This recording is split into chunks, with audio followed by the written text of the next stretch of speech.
Hey everyone, welcome back.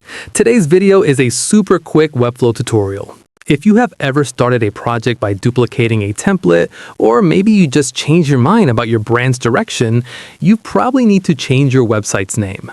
It is an incredibly easy fix, so let's jump right into the screen and get it done. First, you'll want to log into your Webflow account so you are looking at your main workspace dashboard where all your projects live. Find the specific website you want to rename. You actually do not even need to open the Webflow designer to do this.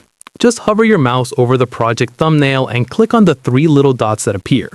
From that drop-down menu, go ahead and select Settings. Once you're in the Settings area, you will automatically land on the General tab.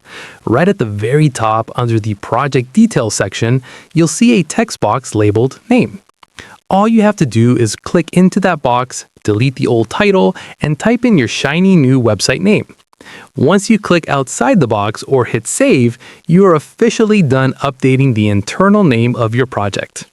Now, here's a quick pro tip that catches a lot of people off guard.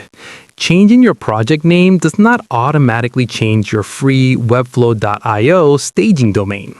If you want that staging link to match your brand new name, just scroll down slightly on that exact same General tab until you see the subdomain section. Update the text box right there, click the Save icon next to it, and you're good to go. And that is literally all there is to it. You have successfully renamed your Webflow site.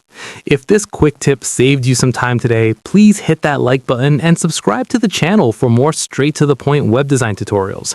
Drop a comment below if there are any other Webflow features you want me to cover next, and I will see you in the next one.